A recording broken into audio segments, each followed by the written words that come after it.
ہماری خداوند یسوع کی انجیل مقدس یوحنا کے مطابق اس کا 4واں باب 27 سے 31 آیات تک۔ اس وقت یسوع نے اپنے شاگردوں سے کہا، میں تمہیں سلامتی دیے جاتا ہوں، اپنی سلامتی تمہیں دیتا ہوں۔ جس طرح دنیا دیتی ہے اسی طرح میں نہیں دیتا۔ تمہارا دل نہ گھبرائے اور نہ ڈرے۔ تم سن چکے ہو کہ میں نے تم سے کہا کہ میں جاتا ہوں اور کہ تمہارے پاس پھر آتا ہوں۔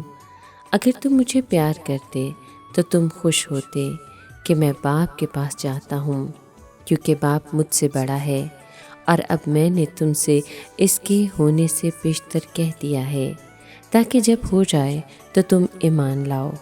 اب سے میں تم سے بہت باتیں نہ کروں گا، کیونکہ دنیا کا سردار آتا ہے اور اس کا مجھ میں کچھ نہیں، لیکن یہ اس لیے ہوتا ہے کہ دنیا جانے کہ میں باپ کو پیار کرتا ہوں، اور کہ جس طرح باپ نے مجھے حکم دیا ہے میں ویسا ہی کرتا ہوں۔ پاک کلام کی پڑھے اور سنے جانے پر خداوند کی برکت ہو، خدا کا شکر ہو۔ عزیز دوستو، بعض اوقات جب کوئی شخص مرنے کے قریب ہوتا ہے تو وہ اپنی آخری وصیت لکھتا ہے، جس میں وہ اپنی جائیداد اور اثاثے اور ورثہ اپنے عزیزوں کے لیے چھوڑتا ہے۔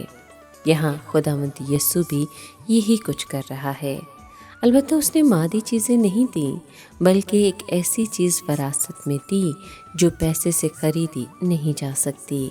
یہ اطمینان ہے، جی ہاں، ضمیر کا باطنی اطمینان جو اس شعور سے ابھرتا ہے کہ میرے گناہ معاف ہوئے اور خدا کے ساتھ میرا میل ملاپ اور صلح ہو گئی ہے۔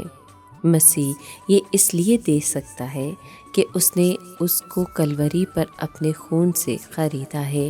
جس طرح دنیا دیتی ہے میں تمہیں اس طرح نہیں دیتا۔ مسیح کے اطمینان کا تحفہ ہمیشہ کے لیے ہے، پھر ہم ایک مسیحی ہوتے ہوئے کیوں گھبرائیں؟